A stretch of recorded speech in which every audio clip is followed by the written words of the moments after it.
오늘 예배를 위해서 여러분 보이지 않는 곳에 수고하시는 많은 분들, 특별히 날씨가 추워지면 너무나도 힘든 분들이 있어요. 근데 우리 예배를 위해서 오늘 이 자리에 앉아 계신 여러분들 위해서 수고하시는 우리 주차, 그리고 안내, 식당, 방송실, 교회, 학교, 교사, 꽃꽂이 등으로 수고하시는 모든 분들께 우리 격려의 박수 하시겠습니다.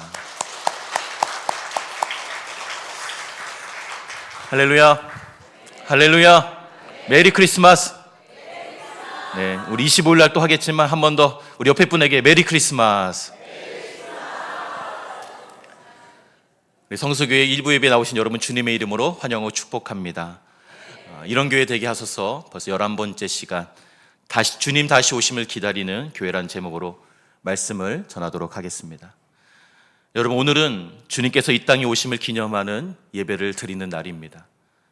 성탄절은 예수님의 생신을 축하하는, 사실은 우리에게 있어서 너무나도 중요한 절기입니다. 그래서 여러분, 예전에는 이 길거리에서도 흔하게 크리스마스 이 캐롤 음악들을 흔히 들을 수 있었는데요. 근데 요즘은 참 이 시대가 참 각박해진 것 같아요. 크리스마스가 다가오는데 별로 그다지 크리스마스 분위기가 나지 않는 것 같습니다. 예전에는 제가 학창 시절 때는 막 이렇게 캐롤 음악이 들려오고 교회에서 막 전야제 막 축제 준비하고 그러면 마음이 설레이고 잠도 못 자고 막 그랬었는데요. 요즘은 그 정도의 감격이 오지는 않는 것 같아요. 이제 음악이 없어진 이유는 저작권 때문에 음악을 쉽게 칠 수 없게 되었습니다. 그리고 여러분, 크리스마스는 어떤 단어의 합성어입니까? 이 크라이스트하고 마스가 합쳐진 단어인데요. 크라이스트는 예수 그리스도를 뜻하고요. 이 마스는 미사에서 왔습니다. 즉 예배를 뜻하는 단어입니다. 그래서 크리스마스는 그리스도의 미사, 바로 예수님의 탄생을 기념하는 그런 예배다라는 의미가 담겨 있습니다. 그런데 여러분, 몇 년 전부터 이 메리 크리스마스라는 단어 대신 요즘은 뭐라고 많이들 얘기하죠? 방송에 보면 해피 할러데이라고 합니다. 해피 홀리데이. 해피 홀리데이, 행복한 연휴를 뜻하는 인사말로 우리 크리스마스의 의미를 많이 퇴색시켜 버렸습니다. 이 세상이 복음에 관심이 없는 건 당연하지만 이제는 아예 이 성탄절에서 예수를 지워버리려고 하고 있다는 것이죠. 제가 지난주에 쇼핑몰을 평일날 방문을 했는데 이 크리스마스 추리를 너무나도 이쁘게 잘 해놓은 거예요. 그래 너무 아름답다 하고 위를 쳐다봤는데 이 크리스마스 추리 맨 꼭대기에 있어야 할 게 없는 거예요. 뭐가 있어야 하죠? 결정적으로 별이 있어야 됩니다. 별. 크리스마스 추리 외에 십자가를 잘 달진 않는 것 같아요. 우리 아기 예수님의 탄생을 의미하는 보통 큰 별을 하나 달아놓는데 굳이 그 별을 빼더라고요. 세상이 이렇게 예수를 지워버리기 위해서 노력하고 있다. 그렇다면 예수를 믿는 우리라도 이 성탄의 의미를 제대로 알고 기념해야 할 텐데요. 오늘은 이 성탄절을 제대로 보내기 위해 제가 3가지를 말씀드리려고 하는 것입니다. 첫 번째는 이 초림 예수님을 기념하고 감사하는 절기라는 것이죠. 2000년 전에 인류의 죄를 담당하시기 위해 우리 하나님께서 친히 사람의 모양으로 이 땅에 나타나신 것을 감사하는 것이죠. 그분이 이 땅에 오심으로 우리의 삶이 어떻게 달라지게 되었는지를 생각하고 내가 이미 과거에 일어난 그 일을 통해서 지금의 내가 어떤 은혜를 경험하고 있는지를 회상하면서 묵상하는 절기가 바로 성탄절입니다. 그리고 두 번째는 해마다 우리의 삶에 새로운 모습으로 오시는 이 예수님을 맞이하는 절기라는 것이죠. 그러니까 여러분, 성탄은 2000년 전에 단 한 번 일어난 사건이 아니라 2000년 전에 일어나서 온 인류에게 은혜를 주시지만 이미 그 은혜를 덧입어 성도가 된 사람들의 이 삶에 해마다 다시 일어나는 복된 기념비적인 사건이라는 것입니다. 그리고 마지막으로 3번째는 다시 오실 주님을 우리는 어떻게 맞이할 준비를 할 것인가가 너무나도 중요하다라는 것이죠. 오늘 우리에게 주시는 이 말씀을 통해서 성탄절의 진정한 의미를 깨달아 정말로 메리 크리스마스가 되시기를 주님의 이름으로 축원합니다. 먼저 첫 번째로 성탄은 죽으러 오신 예수님을 기념하는 날입니다. 예수님의 탄생은 여러분 잘 아시는 것처럼 어느 인생의 출생과는 전혀 다른 탄생이었습니다. 여러분, 우리는 어떻습니까? 우리는 이 땅에 살기 위해 태어났다가 더 살 수 없어서 죽게 되는데요, 예수님은요, 이 땅에 죽기 위해 태어나셨습니다.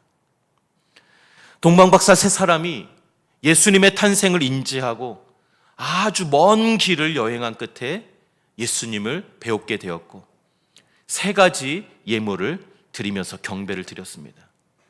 그 세 가지 예물은 여러분 잘 아시는 바와 같이 황금과 유황과 몰약이었습니다. 우리 방금 불렀던 찬송가에도 잠깐 그 내용이 나오지만, 황금은요, 왕으로 오신 예수님을 상징하는 것이고, 유황은 제사를 지낼 때 쓰이는 향기로운 송진입니다. 그래서 이것은 대제사장이신 예수님을 뜻하는 것이죠. 근데 마지막 이 세 번째 선물이 조금 이상해요. 성자 예수님의 탄생을 축하하는 분위기를 사실은 완전히 깨워버리는 굉장히 이상한 선물입니다. 왜냐하면 이 몰약은 그때 당시에 장례용품으로 주로 많이 사용되었던 물건이었기 때문입니다. 여러분, 어떤 사람이 내 아내가 출산했는데 장례용품을 선물해 줬다고 생각해 보십시오. 여러분, 기분이 어떠시겠어요? 이 사람이 지금 장난하는 건가? 기분이 썩 좋지는 않을 것입니다. 그런데 만왕의 왕이 되신 우리 예수님은 여러분, 태어나시자마자 죽음을 의미하는 선물을 받은 것입니다. 왜 그렇습니까? 그의 탄생은 죽음을 위한 탄생이었기 때문입니다. 왜요? 우리를 구원하여 하나님 자녀 삼으시기 위해. 주의 죽을 몸 위에 나는 모략 드리네. 세상 모든 죄 위에 십자가 지셨네.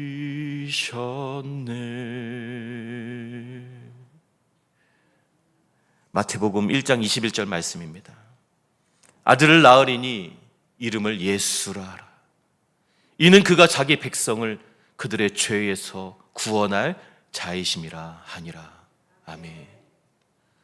우리 예수님은 십자가에 피 흘려 비참하게 죽으심으로 우리를 구원하여 하나님 자녀 되게 하시기 위해, 죽으시기 위해 이 땅에 태어나셨습니다. 인간을 만든 신이 인간을 살리기 위해 인간 손에 죽으신, 기가 막히고 있을 수 없는 일을 하신 것을 기념하는 날이 바로 크리스마스입니다.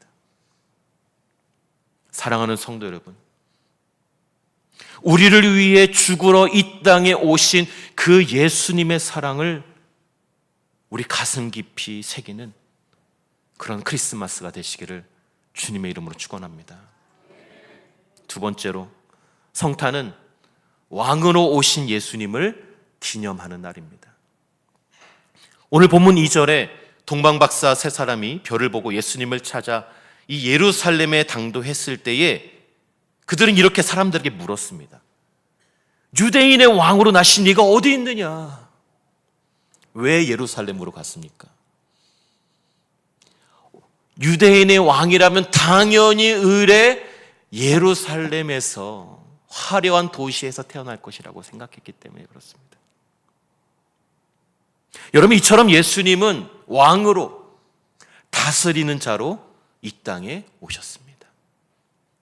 그때 제일 예민하게 반응했던 사람들이 바로 헤롯 왕과 온 이스라엘 사람들이었습니다. 세번역 성경에서는 그들은 당황했다라고 기록했고요. 현대인의 성경에서는 그들은 몹시 금심하였다라고 기록하고 있습니다. 이상하죠. 예수님이 오셨는데, 메시아가 오셨는데 몹시 근심하고 당황해했다. 그 중에서도 헤롯 왕이 가장 예민하게 이 사실을 받아들였습니다. 왜 그랬을까요? 당연하죠.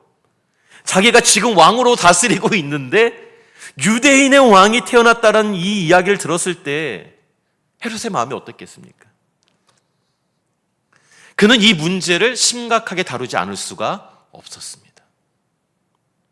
그래서 헤롯이 아주 기민하게 대책을 세우고 이 일에 대처하게 되었는데요.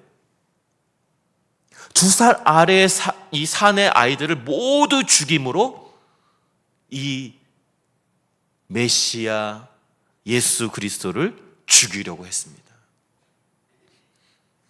헤롯은 이 예수님의 출현으로 자기의 왕권을 자기가 내어놓아야 할 것이라고 생각했던 것이죠. 물론 여러분, 우리가 이 헤롯의 이 행위를 동의할 수가 없죠. 하지만 한편으로는요, 그 누구보다도 헤롯은 예수님의 이 땅에 오심을 가장 정확하게 그 의미를 알았던 자였던 것이죠. 그런데 여러분, 이 왕권을 내려놓아야 하는 것은요, 2000년 전에 헤롯만이 아니라는 것입니다. 이 크리스마스는 바로 지금을 살고 있는 나의 왕권을 예수님께 양도하는 날인 것을 뜻하는 것이기 때문에 그렇습니다. 여러분, 내 마음대로가 아니라 예수님 마음대로 살겠습니다라고 결단하는 것이 바로 이 성탄을 맞이한 우리에게 있어야 하는 결단이라는 것입니다. 예수님을 알지 못할 때 여러분, 우리는 사실상 헤롯처럼 우리가 우리의 인생의 왕이었습니다. 내가 좋으면 좋은 것이고 내가 싫으면 누가 뭐래도 싫은 거예요. 나 하고 싶은 대로 인생을 살았습니다. 여러분, 우리가 생각하는 인생의 성공은 무엇입니까? 여러분, 우리가 다 인생의 성공을 꿈꾸며 열심히 하루하루를 살아가고 있죠. 근데 여러분, 우리가 생각하고 꿈꾸는 그 인생의 성공의 그 말단을 한번 생각해 보십시오. 그 근본, 마음의 중심을 한번 생각해 보십시다. 우리가 생각하는 인생의 성공은 결국 무엇입니까? 사실 아주 간단해요. 나 하고 싶은 대로 살 수 있는 것이 우리의 인생의 성공의 목표이라는 거예요. 내가 하고 싶은 대로, 내가 말하고 싶은 대로 뭐든지 다 할 수 있는 위치와 재력을 소유하는 것이 우리 인생의 성공이라고 생각하고 있지는 않으십니까? 그러나 여러분, 예수를 믿으면 예수님이 내 인생의 왕이 되시고 나는 내 왕자를 우리 예수님께 내어드려야 하는 것입니다. 그리고 이렇게 고백하는 것이죠. 갈라디아서 2장 20절 말씀입니다. 우리 같이 한번 마음을 다해 고백하겠습니다. 시작. 내가 그리스도와 함께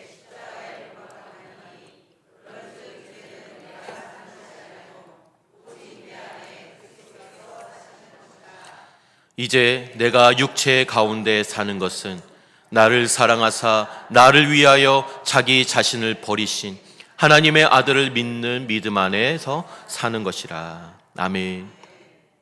이번 성탄을 맞이하며 내가 주인 삼았던 이 왕좌를 주님께 돌려드리시고 주님께서 주인 되시는 삶, 주님께서 다스리시는 삶이 될 수 있도록 여러분, 내 삶과 내 생각과 내 소원과 내 시간과 내 계획, 내 모든 것을 우리 주님께 돌려드리시는 그런 뜻깊은 성탄이 되시기를 주님의 이름으로 축원합니다. 마지막 세 번째로, 성탄은 다시 오실 주님을 기다리는 날입니다. 이 땅에 왕으로 오신 예수님은 이스라엘이 그토록 목을 빼고 그토록 간절히 기다리던 그리스도 메시아였습니다. 여러분, 당시 유대인들에게 이 그리스도가 오셨다는 것은 천지가 괴벽할 일이었습니다. 왜냐하면 그리스도는 그들의 고단한 삶과 비참한 운명을 단번에 뒤바꿔줄, 자신의 이 비참한 운명에서 구원해줄 유일한 구원자요 메시아였기 때문입니다. 그들은 로마의 식민지 백성으로 가난하고 힘겹게 살면서 달리 희망이라고는 전혀 찾아볼 수가 없는 그런 인생을 살았었습니다. 더군다나 여러분, 이때까지 선지자마저 무려 400년 동안 끊긴, 하나님의 말씀이 끊긴 그런 어둠의 시간, 흑암의 시간을 지나면서 그들이 유일하게 평생의 소원으로 기다리던 인물이 있었는데, 그게 바로 그리스도였다라는 거예요. 누가복음 2장에 보면 성전에서 예수님의 탄생, 그리스도의 오심을 기다리던 사람들이 있었는데 그의 이름이 바로 시므온이었습니다. 성경은 이 시므온에 대해 이렇게 말합니다. 우리 같이 한번 읽어보겠습니다. 누가복음 2장 25절입니다. 시작. 예루살렘에 시므온이라 하는 사람이 있으니 이 사람은 의롭고 경건하여 이스라엘의 위로를 기다리는 자라. 아멘. 그랬습니다. 여러분, 이스라엘이 그토록 기다리고 기다리던 그리스도는 이스라엘의 위로였습니다. 그들에게는요, 그리스도 외에 다른 위로가 없었어요. 그러던 중에 예수가 메시아라는, 예수가 그리스도라는 소문이 퍼졌을 때, 여러분, 그들이 예수님에 대해 어떤 태도를 보였을지 우리가 짐작할 수가 있죠. 예수님 가는 곳마다 수천 수만의 사람들이 예수님을 쫓아다니고 늘 그의 행적을 수소문하며 예수님을 따랐었던 것입니다. 그래서 그들은 그렇게 기뻐하며 환호하며 종려나무를 꺾고 흔들며 자기의 겉옷을 땅에 깔고 나귀 타고 입성하신 예수님을 환영했던 것입니다. 왜요? 자신의 유일한 희망이요 위로였기 때문이었습니다. 그런데 이번 성탄을 맞이하는 지금의 우리도 마찬가지 아닐까요? 여러분, 지금을 사는 우리의 지금 현실이 어떻습니까? 특별히 탄핵 정국을 맞이한 우리나라의 현실은 이 크리스마스를 앞둔 우리의 마음을 너무나도 무겁고 답답하게 합니다. 여야, 보수, 진보를 떠나서 나라가 또다시 분열되고 이념과 신념으로 갈라지면서 이에 따라 그렇지 않아도 힘들었던 이 경기는 더 위축이 되고 대한민국 전체가 위기에 놓여져 있습니다. 제 주변에 자영업을 하시는 많은 분들이 계세요. 그들이 피눈물을 흘리며 기도를 요청합니다. 제가 어제 밤에도요, 근처에 맛집을 하는 곳을 찾아갔습니다. 저녁을 늦게 먹기 위해서. 그런데요, 평상시에는 줄을 서며 대기를 해야 되는 그 맛집이요, 문을 닫은 줄 알았어요. 저희 가족만 들어가서 식사를 하는 모습을 보면서 제가 마음이 너무 아팠습니다. 그뿐입니까? 세계 곳곳에는 전쟁이 벌어지면서 지금도 수많은 사람들이 죽어가고 있고 인간의 욕망과 탐심으로 인해 망가진 이 지구의 파괴는 부메랑이 되어서 이상기온으로, 자연재해로 고스란히 우리에게 큰 피해를 주고 있습니다. 코로나 이후에 사람들은 극도의 개인주의와 이기주의에 빠져서 사랑이 식어지고, 그런 사랑이 없는 이 세상에서 외로움과 고독 가운데 지쳐있는 사람들은 이 세상에서 즐거움을 찾고자 성적 타락에 빠지고 쾌락을 위해 마약과 알코올과 게임과 같은 중독에 빠져버리는, 여러분, 이 세상에는 도저히 희망을 찾아볼 수가 없습니다. 이런 세상 속에서 우리는 이 인생의 위기를 극복하기 위해 할 수 있는 유일한 방안이 무엇이 있을까요? 바로 예수님을 우리가 기다리는 유일한 분으로, 예수님을 나의 인생의 유일한 희망으로, 예수님을 이 내 삶의 고단한 인생길의 유일한 위로로 삼아야 하는 것입니다. 그분을 메시아로, 그리스도로 맞이해야 하는 것입니다. 아니요, 우리는 그 예수님을 향해, 유일한 희망이요 위로이신 그 주님을 향해 동방 박사들처럼 나아가야 하는 것이죠.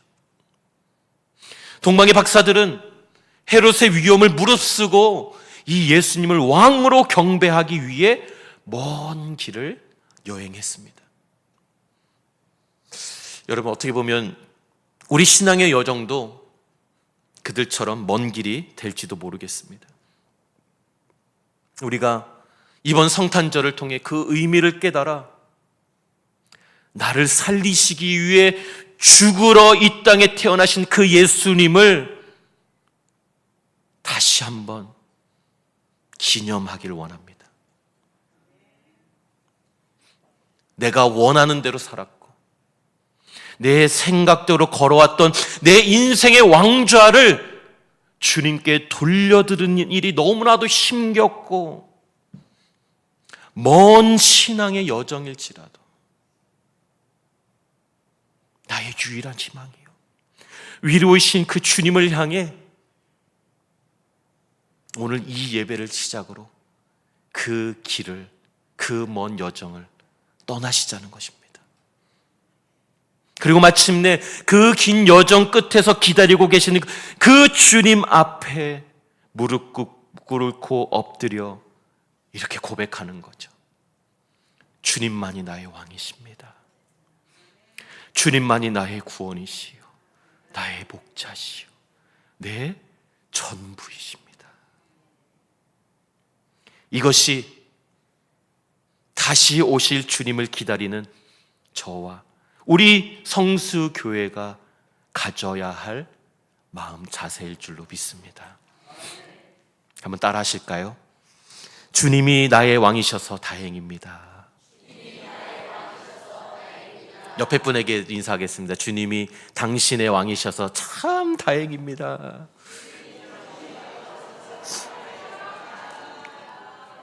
할렐루야. 우리 다음 문장도 한번 화면에 나온 대로 한번 읽어볼까요? 우리 마음을 다해서 같이 한번 읽어보겠습니다. 시작. 주님이 나의 유일한 희망인 것이 내게는 얼마나 다행인지 모르겠습니다. 할렐루야. 할렐루야. 죄악되고 험난한 이 세상 속에서 주님으로 인하여 즐거워하고 기뻐하고 다행으로 여기는 것이 바로 진짜 메리 크리스마스입니다. 사랑하는 성도 여러분, 우리 성수교회가 이번 성탄절을 맞이하여 진짜 메리 크리스마스가 되기 위해 우리를 구원하시고 자녀 삼으시기 위해 죽기 위해 태어나신 그 예수님의 숭고한 희생을 가슴 깊이 묵상하는 이번 한 주간이 되기를 바랍니다. 그리고 왕 되신 주님께서 나의 삶을 통치하시도록 내가 나의 왕좌에서 내려와 유일한 희망이요 위로이신 주님을 만나 경배할 것을 기대하며 이 믿음의 길을 우리가 다 함께 떠나는 우리 성수 공동체가 되시기를 주님의 이름으로 축원합니다. 우리 찬양하고 기도하겠습니다. 죄송한데 제가 악보를 안 갖고 왔네요. 우리 이런 교회 되게 하소서를 자막을 띄워주시면 감사하겠습니다.